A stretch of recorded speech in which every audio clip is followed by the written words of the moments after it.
Welcome to the Subjective Professor podcast, where we reject coercion and hypocrisy. This is episode 179, and we're going to talk about the weak minority. Obviously, it's sort of minorities aren't as weak as people want to think they are. Anyway, I'm a little bit later today because I had to do a lot of moving around and setting up in my classroom today. It took a little bit longer. I left for the summer with everything exactly the way I wanted it. I came and today it was the first time I looked at my classroom and nothing was where I had left it. And so I had to go throughout the school trying to hunt down my filing cabinets and things like that. And so it took a while. But anyway, so today I thought we would talk about this meme I saw, and then a subsequent conversation I had with a former university colleague who's retired now. But anyway, so the meme had two pictures. One, this is back when Kamala Harris said that she would start using price controls.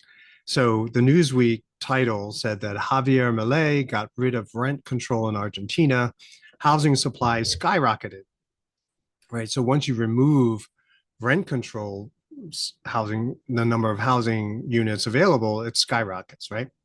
Meanwhile, in America, you have Kamala Harris saying, we will take on corporate landlords and cap unfair rent increases.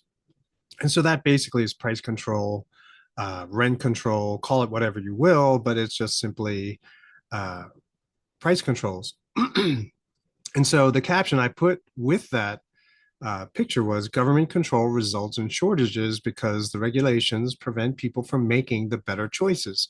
With freedom, more people get what they need. With increased supply, prices come down. Supply and demand for the win again. And so this colleague wrote, unless you have price fixing by corporations. So then I wrote, if one knows their economics and history, in a free society, people may attempt to fix prices, but that's just opportunity for someone else to take their customers by selling at a lower price. Unless existing businesses have protection from the state through regulations, monopolies and oligopolies are only possible in a state-controlled environment. There are examples in history when overt racism has been defeated by freedom to sell at a lower price. Higher prices create incentive for others to beat that price or to innovate a better product.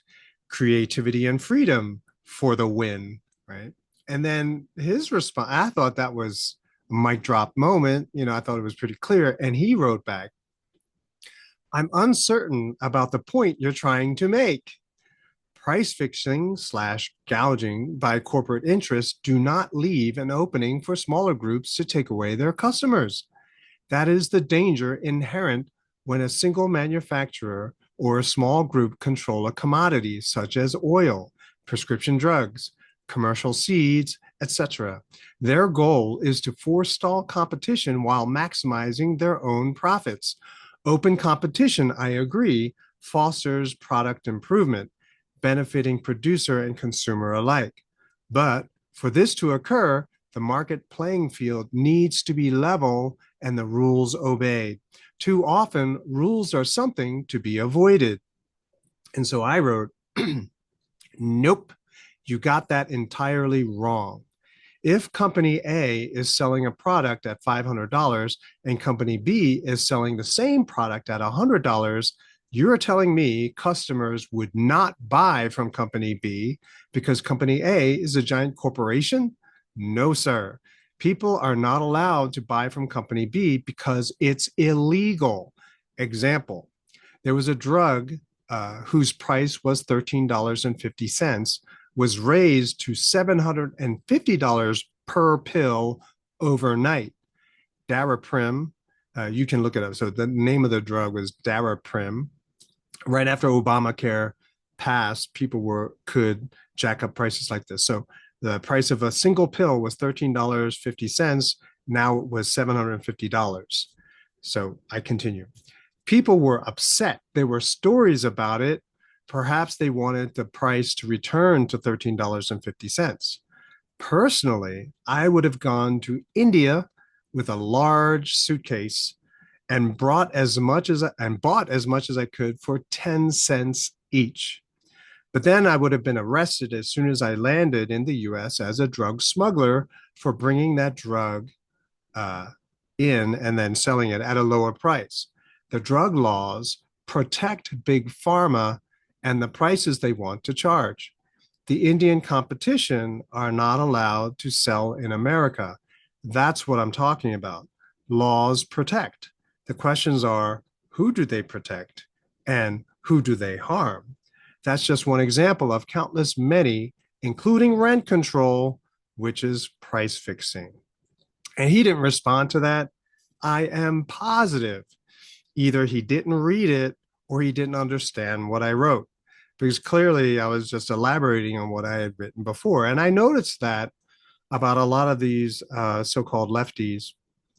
Yeah, they just really can't understand or process information if it is not exactly aligned with their own subjectivity. If this individual was in my class, I would have spent time getting this person to understand, right? Because I've had many students just like this individual, probably taught by this individual, to think in a certain kind of way. Like, that's not possible. That's impossible. There's no way a small company can sell in the face of a larger company. Peter Schiff even explained that even if a small company was underselling, right? So selling a product at a lower price, the larger company wouldn't really care. And the reason is because it would cost too much to fight the small company. And so you let them go because you still have the lion's share of the market. And because you have the brand recognition, you don't have to worry about that, at least not now and not immediately. And so small companies can get a foothold in the market by selling the same product at a much, much lower price. Eventually, of course, it becomes a problem. But initially, it's not worth it for the larger company to do anything about it. And it's unfortunate that my former colleague it was unwilling to entertain that argument. So, because they are unwilling to entertain that kind of argument, they devolve into an irrational, ignorant hate of corporations in general. And, one time I said this before, but I had a student ask me what I thought about corporations. And I said, well, being as how our church, my church, is incorporated, I like lots of corporations, which surprised that person, right? Because that term corporation is generally only associated with companies that they don't like. But pretty much every business is a corporation. They're just not large in size. Sometimes the corporation only has one employee, that kind of situation. And so when you use the word corporation in just kind of a broad kind of way without specificity, you hide actual bad actors, right? Actual companies that are leveraging influence in Congress to get special privileges for themselves, right? And so people who are ignorant of that entire phenomena and just think that all corporations are the same, including the corporation for whom they work, right? So a university is a corporation as well. So just because it's nonprofit doesn't mean that it's not a corporation. So what they try to do out of their ignorance is they try to privilege the underprivileged, the little guy, right? It's sort of the David and Goliath story or the underdog story. So people always want to fight for the underdog. The problem is they're not fighting for the underdog. They're not fighting for the little guy. In fact, they're taking the side of the evil corporation against the little guy, right? So by passing all this legislation in the name of helping the little guy, they're actually creating protections for the large corrupt corporations. And so when they talk about leveling the playing field, they want to do it their way, their perceived understood way, which is completely wrong. right? Subjectively speaking. And maybe they do that because they want to feel like a hero, right? Someone who's a champion of the underdog. And so this is all for protection of the weak minority, right? The small, powerless individual who are being crushed by these ginormous corrupt corporations, right? Well, that's the only reason why you're going to say something like that is because you have, excuse me, no understanding of how prices work. And I talked a little bit about prices on in episode 29. But I'm going to do it again, go over it again because it's been a while. I think it was with my old microphone, and I don't think anyone is going to go back and listen to that anyway. But the easiest way to explain how prices work, I usually give the story of the pencil. So Milton Friedman, I first heard it through Milton Friedman. He in Free to Choose, his book Free to Choose, he talks about the graphite or lead pencil, which a lot of people don't really use anymore, but sometimes you see them a lot. Everyone is familiar though with the wood pencil, and he goes through every part of the pencil and shows how all of these different components of the pencil, the graphite, the wood, the paint, the eraser, the rubber for the eraser, the brass for the brass ferrule, all of that stuff, it was basically made and produced in different countries. And they were all shipped to another country that put it all together and they make a pencil. But the pencil is not super expensive. It's actually very, very cheap. So cheap, in fact, that you buy them like a dozen at a time, and it's only a few bucks. And so, this idea of how did it get this way was that people who are shopping for materials, they're constantly looking for a lower price, right? I need to buy ink. I need to buy graphite. I need to buy wood. Where can I get it for cheaper? If this person tries to sell it to me at a higher price, I'll just buy it from somebody else. And so he goes through the description of the pencil. And then the line that really got me was the part where he says that people who would hate each other if they ever met, they cooperate to make money and to produce this product at a very, very low price, right? So a lot of people think that because of racism, you're going to have destruction in society. So society, all of the in the world, all the destruction that you see is a result of racism. No, kind of, yeah, but not in the way that people perceive it. And when I read that line, people who would have hated each other if they met cooperated to make money.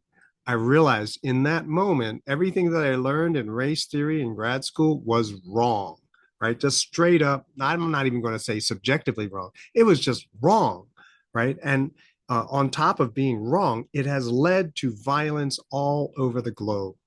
And we're living in it too. What I realized in that incident was that greed is stronger than racism. So all these people are trying to do something about greed, right? No, don't do it, right? And then you have all these people trying to fight racism, but the way they do it is they become hypocrites, right? They uh, legalize certain specific forms of racism. You might say they criminalize certain forms of racism. No, no, no, no. They legalize it, right? So by kind of so for example, affirmative action, right? You are legalizing certain forms of discrimination, right? Discrimination in favor of certain groups of people, which then also have further repercussions beyond that. So you don't need to do any of that. None of that is necessary. All you have to do is allow people to live in the most greedy fashion possible. Because you have to understand that greed is not just the desire to earn more, right, by overcharging, but greed also exists with the consumers, with the customers of those businesses. They want to save more. And so there's a push and pull there.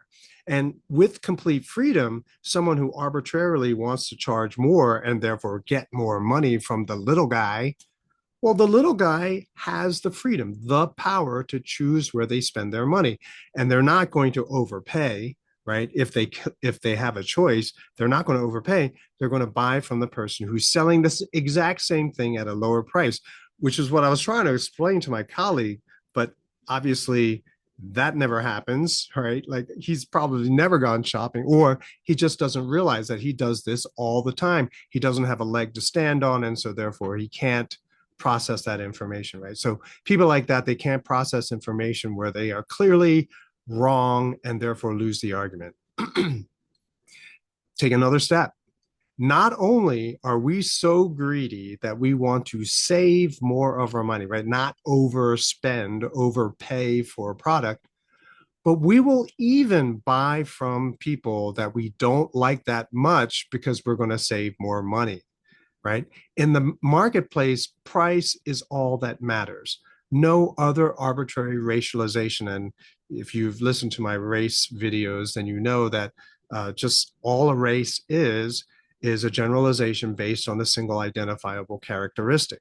So if you don't like someone because of their religion or their politics, oh, okay, well, that's fine, but that discrimination has a price, and for most people it's too expensive, and so all you're going to do is look at the product. You're not going to care about the person who made it or who's selling it to you. All you care about is the price and the quality. I'll give you a couple of examples. So if I would talk to my class, I would say, if I told you, all of you, to go out and buy, here's $10, buy a drink that you want and come back to class, right? And so when you go out and you look to buy the drink of your choice, anything you want, right? You have $10 to do it. What are you looking for? You're looking for a place that sells the drink that you have. And when you go in, what's the next thing that you look at? You look at the price. Okay. You look at the price. If they don't have what you want, you go to another store. If you go into the store and the price is ridiculous, then you're going to go to another store.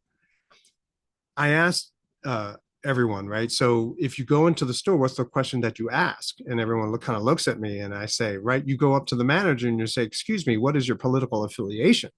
Or you go up to the manager and say, excuse me, what's your religion? Uh, you know, is that what you ask? And everyone's looking at me like, no, that's not what we ask. I said, okay, so what do you ask? You say, do you carry this and how much is it? And so really all that matters is the price. We demonstrate this every day of our lives practically. Another more extreme example, I had a student and she was saying, well, but my dad, I said, what about your dad? He goes, well, he keeps telling me to shop local, right? And I was like, oh, okay. And then she said, but there's something that he does. Every time he goes out to buy something, he always looks at the circular before he goes out. And I started laughing and she's like, what? And I said, your dad is checking the price at the big box store or the big big, what do you call them? I don't even know anymore. The big department store, right? Or Sears or whatever. He goes to see what that price is to see how much his discrimination, his belief, right? His prejudice is costing him, right? So he wants to shop local. How much is it going to cost him? And I guarantee at some point it's going to be too expensive, right? So if the local store is charging 1,000, but if you go to the big box store, it's 100. Is it really worth $900? Right? You understand? And so if the person has money to burn, which I don't think a lot of people have in this environment, this economy that we have right now, but this was about 15 years ago or so, and so so she didn't dispute it, right? She was like, oh yeah, that makes a lot of sense. So in other words, a lot of people realize that their discrimination, their preference has a cost. And sometimes they want to know just how expensive that is. All right. And for most people, there is a cutoff point, a point where it's just too much. If that girl's father really believed in what he said, he never would have checked the circular. He would just go out and buy it, you see. But because he's always checking, he wants to know just how much his sacrifice is costing him. People go on to also hide their bias or their discrimination or their preference, however you want to call it, by their subjectivity uh, through words, right? So they want to say, oh, no, no, no, it's those greedy people over there. We're protecting these people over here. We're capping this because it's unfair, so you use these words to try to paint yourself as the hero, as the one who's morally superior to everybody else. But here's the thing, the market punishes people who do this. You can do all you want to hide your intent by using nice words and stuff, but the market exposes the liars as liars, right? Because people are now making the choices that they want, and clearly the price and the quality speaks volumes. Obviously, if you want to continue to buy that overpriced goods, you may. That's what the free market allows people to pursue their interests. But if you're selling it and you're not making enough money, then you're going to have to do something else. Now, in order for this to work, we need freedom. We need especially a free flow of information. So the more information is free flowing throughout a community, the speed through which that information is spread is very, very fast. Even before X, Twitter, right? Even before X, information traveled relatively quickly. Anyone who is part of an immigrant community knows that all the moms and dads talk to each other. And so when one person hits something nice, something good, something cheap, something, a really great deal, everyone knows within a few hours. Everyone, because there's that phone chain thing, right? I mean, they literally are calling each other, and it's an exponential progression where two people tell four people, and those four people tell another person 8 to 16, 32, right? And then it explodes, right? And so everyone knows after a very short period of time. So impeding the flow of information, right? Censoring information, banning information prevents the spread of good ideas. It protects bad ideas against competition. And it allows professors like that to continue to spew out their subjective, shady agendas, right? That they want these people to have more power than those people. So again, in conclusion, more freedom means more options, more information, better choices, and it empowers even the so-called weak minority to have what they want, right? It's the free market, the freedom, the ability to choose what you want, which will defeat the evil, powerful corporation every single time. So much so that you won't have that too much. You'll just have evil, giant corporation wannabes. But as soon as they start doing bad practices, they go bankrupt, right? And so with freedom, people get to choose, and people are not so weak.